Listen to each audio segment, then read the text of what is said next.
What a beautiful place. We had a great time here and we did a lot of great stuff, and I want to thank you very much. This has been an incredible trip and a great strides have been made.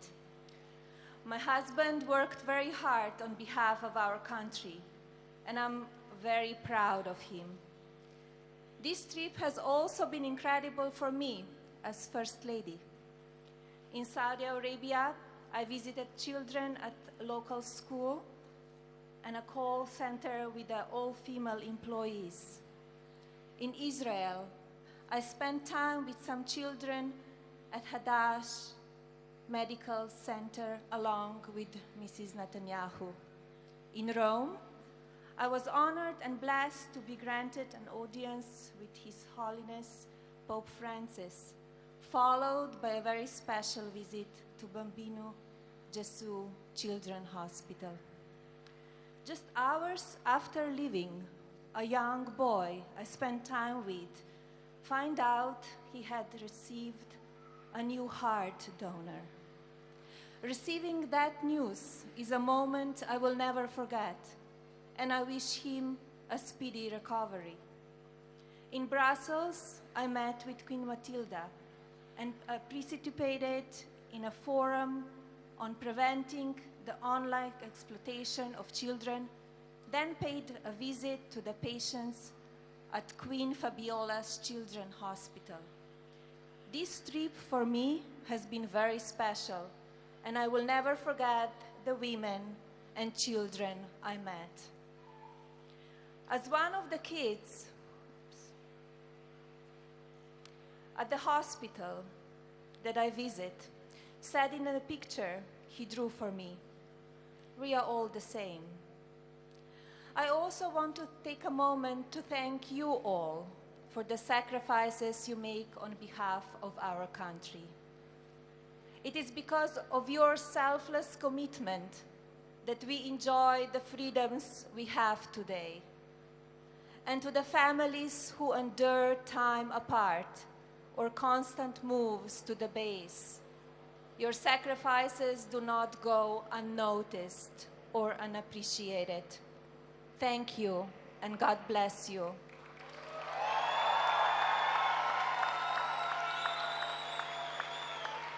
And now, it is my great honor to introduce my husband, the President of the United States, Donald J. Trump.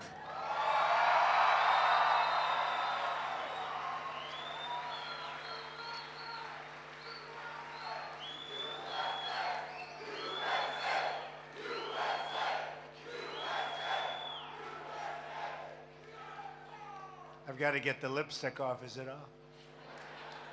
Thank you, honey. Thank you both. That's great. And I'm trying to figure out who's in that helicopter that's coming in. It may be Prime Minister Abiy. It may be Justin from Canada. Great people. We made a lot of good friends this week, I'll tell you. A lot of good friends. They're good people. America is very blessed with a lot of great diplomats, and I have to say this as she just walks over here. But I don't think the United States could possibly have a better emissary than our magnificent and wonderful person, our First Lady, Melania. Thank you. Thank you, honey.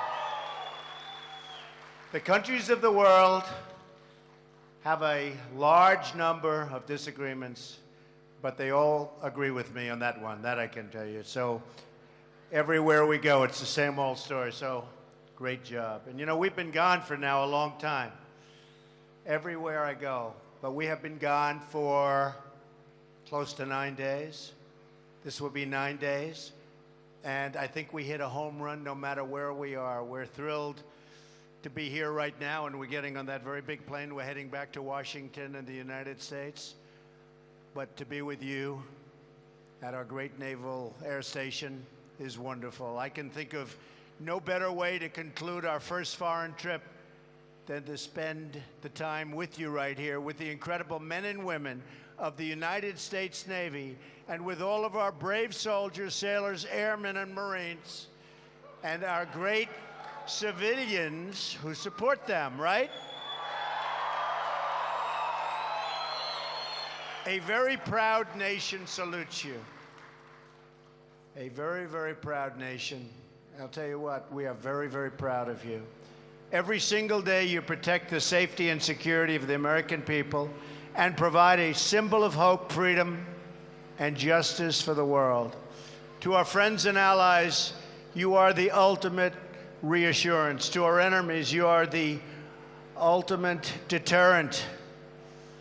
You're the metal spine forged out of the fires of American strength. And you notice how much stronger we're getting? Have you feeling it? Are you feeling it?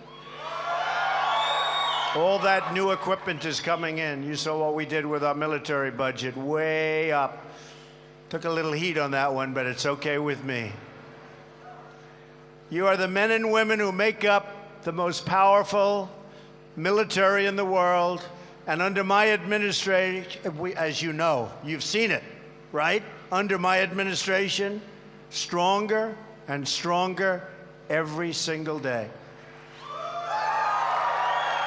I want to thank Captain Brent Trickle for leading the American presence at the hub of the Med. You know what that is, right? The hub of the Med. Captain Trickle, considering everything your team has done to prepare for this visit, and you really have done a lot, I've seen it, feel free to sound Liberty Call as soon as wheels are up, okay? That sounds, maybe I'll stay down with you and celebrate together and just wave. But before going any further, I also want to express on behalf of the United States our gratitude to our Italian and NATO allies here today. We have a lot of them. You're stationed at the crossroads of the Mediterranean, working side by side with Americans to confront the threats associated with the tremendous violence, suffering, and instability across North Africa and the Middle East. To every service member from Italy, from a NATO country, we want to thank you for your friendship and for partnering with us in the fight to defeat terrorism and protect civilization. Better believe it. Terrorism is a threat, bad threat, to all of humanity, and together we will overcome this threat. We will win.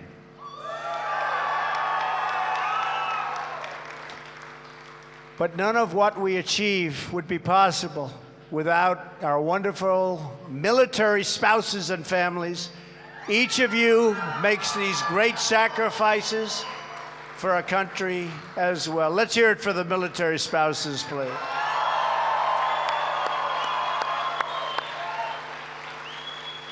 We will always support you, and we will never, ever forget you, that I can tell you.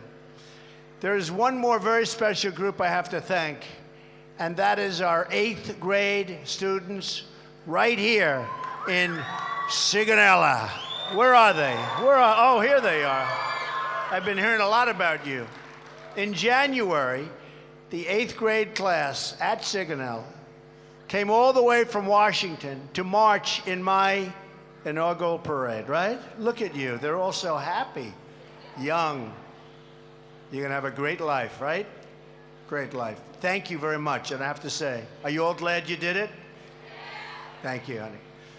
It's an image I will always remember, your smiling faces right out in front of the White House, carrying that great, big, beautiful American flag, right? Thank you, kids. You traveled all the way from Italy to support my inauguration. So today, I'm glad to be here, and I traveled a long way to support you, and it's my honor. Thank you very much. Military children also make great sacrifices for their country, and I want you all to know that America is so proud of you. As you know, I was here in Sicily to attend very important summit meetings, the meeting of the G7. It was a tremendously productive meeting where I strengthened America bonds. We have great bonds with other countries. And with some of our closest allies, we concluded a truly historic week for our country.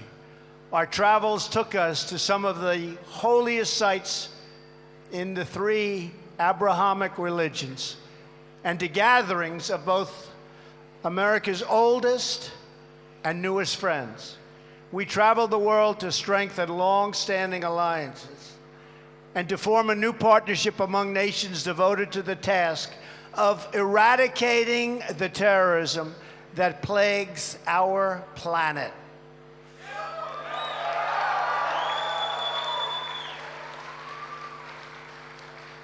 And we've got the people that can do it, believe me.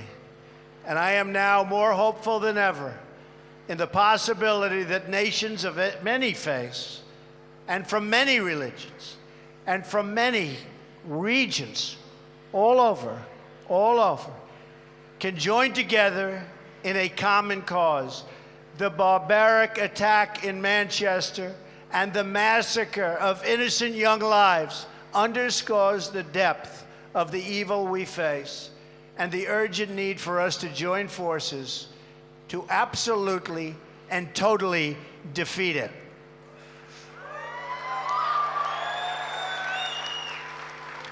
I met with Prime Minister May and expressed the absolute solidarity of the American people. And just yesterday, Coptic Christians in Egypt were viciously gunned down in another vile terrorist attack, one that took the lives of beautiful Egyptian children and others. These murderous attacks grieve our souls, but they also steal, and I mean steal like in steel, our resolve. Together, civilized nations will crush the terrorists, block their funding, strip them of their territory, and drive them out of this earth.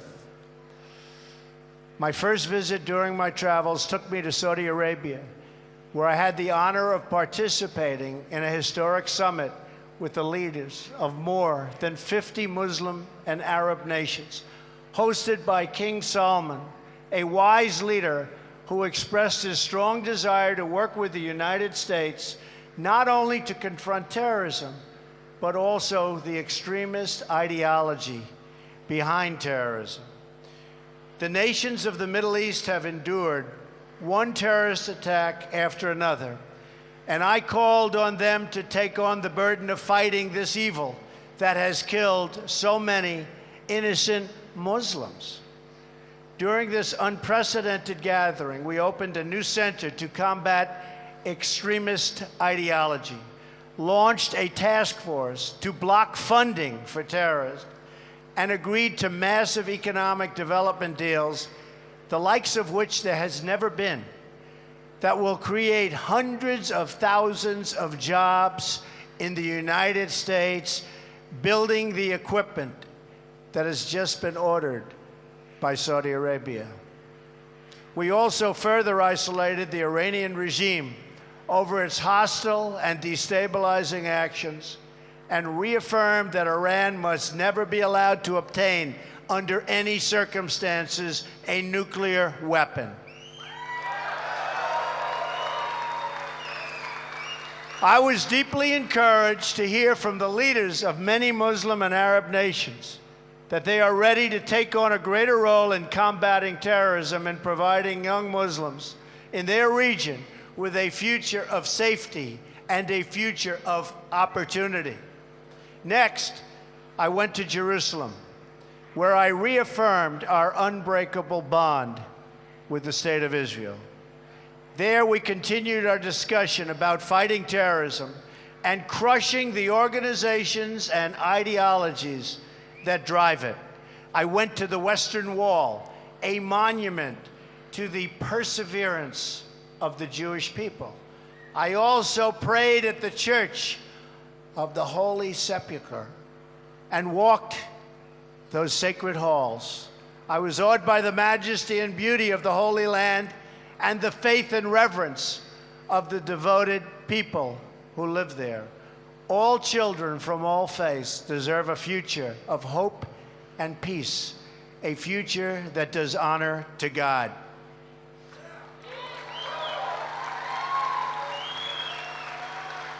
I visited Bethlehem, a city so precious to so many, and met with the Palestinian leader, President Abbas.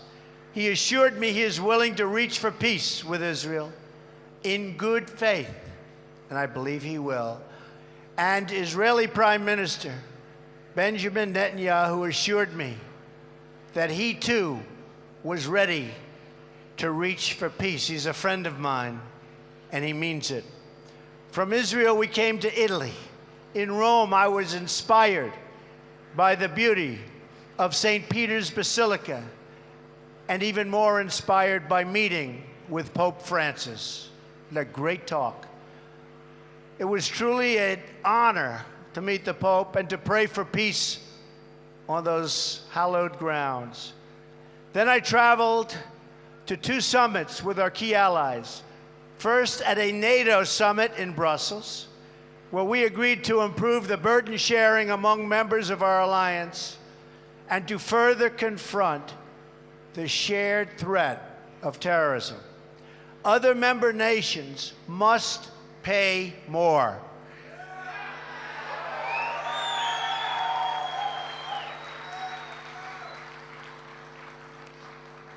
The U.S. is currently paying much more than any other nation, and that is not fair to the United States or the United States taxpayer. So we're working on it, and I will tell you a big difference over the last year. Money is actually starting to pour into NATO from countries that would not have been doing what they're doing now had I not been elected. I can tell you that. Money is starting to pour in. It's only fair to the United States. We want to be treated fairly. And we're behind NATO all the way, but we want to be treated fairly. All of us will be more safe and secure if everyone fulfills their obligations the way they're supposed to, right? Look at this man, he's over there. He's agreeing with me 100%. Most people agree with it. Next, I attended the G7 right here in Sicily and made great progress toward very, very vital goals. I laid out my vision for economic growth and fair trade in support of good-paying jobs and even great-paying middle-class jobs and more. And I called for much greater security and cooperation on matters of both terrorism, immigration, migration, to protect our citizens. From Saudi Arabia to Israel to NATO to the G7, we made extraordinary gains on this historic trip to advance the security and prosperity of the United States, our friends, and our allies. And we paved the way for a new era of cooperation among the nations of the world to defeat the common enemy of terrorism and provide our children with a much more hopeful future. You're going to have a great, great future. You're going to have a safe future because of your parents and other people in this room. That is why I knew I had to conclude my trip right here in Sigonella with the dedicated service members who make the future so bright, so proud, because I am so proud of the future you're going to have. Are you all proud of the future you're going to have? You better believe it, right? Dad, Mom, we're all proud of it. We're all proud of it. We're proud of our country. The men and women of the United States military have been the greatest force for peace and justice in the history of the world. I want you to know that you have a commander-in-chief who will never, ever forget. Never, ever. You will always be remembered number one. Just remember that, always. I will give you my complete and unshakable support. We have already made a historic investment in defense spending. You've been reading about it. Because we believe in and you know this. What's the expression? Peace through strength. Peace through strength, right? You'll understand that when you get a little bit older. Peace through strength, and that's what we're going to have. We're going to have a lot of strength, and we're going to have a lot of peace. We will buy the planes, the ships, vehicles, and equipment you need to get your job done and to come home safe and sound back to your families.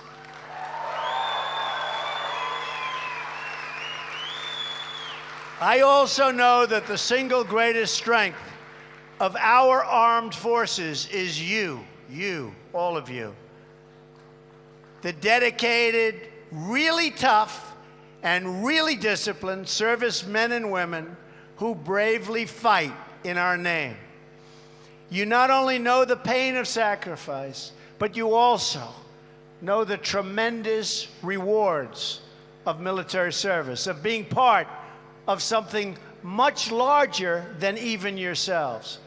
You know what it means to be part of a military team in which men and women are bound together in a sacred covenant of trust, to serve together, to sacrifice together, and to fight together. And by the way, and to win together, because you're going to win. You're going to do a lot of winning. You're going to do a lot of winning. And my pledge to you is that we will always protect those who protect us. You are protecting us. And we will always remember that, and we will always, always protect you. Americans fought and died to liberate Europe from the evils of Nazism. You know that. And fascism. American military power helped to free the world from the oppression of communism. And today, Americans like you are battling the sinister forces of terrorism throughout the Middle East, North Africa, and the world. American military history is rich with noble traditions, harrowing missions, and selfless heroes like your parents.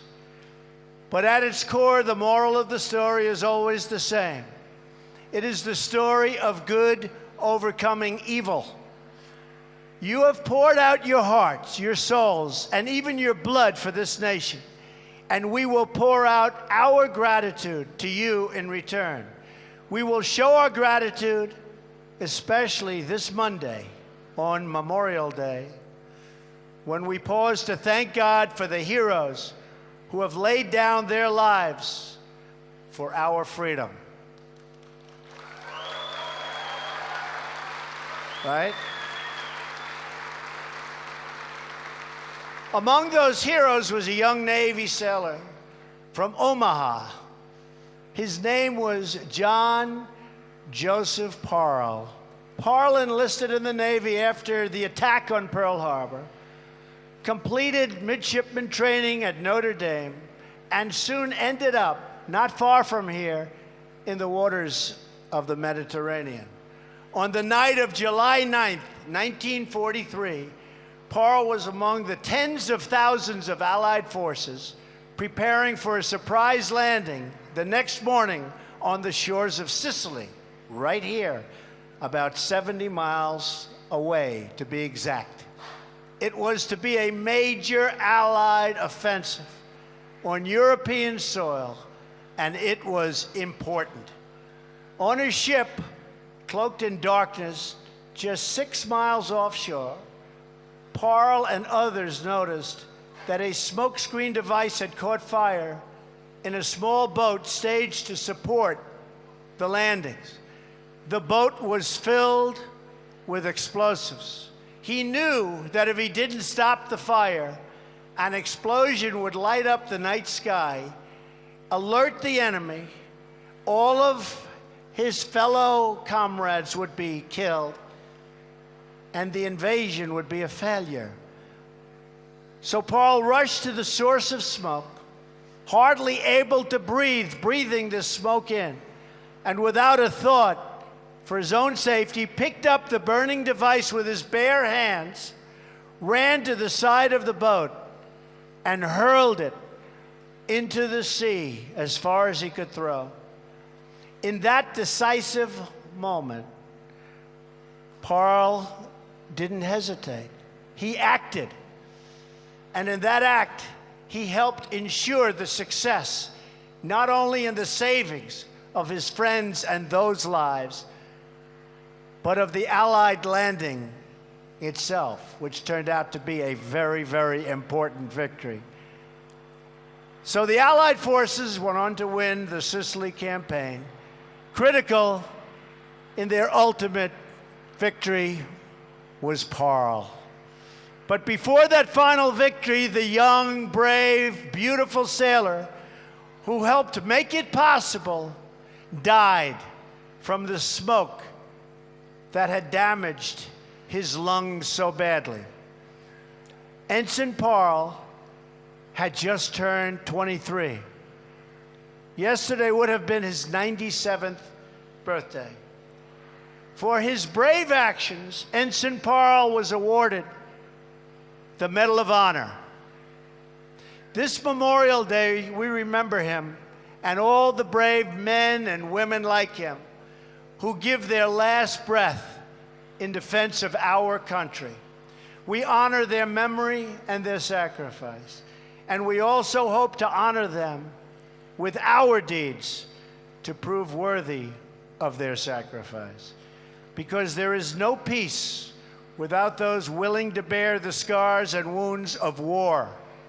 There is no strength without those brave enough to protect the weak and the people that need protection. And there is no prosperity at home without those willing to shoulder our burdens overseas.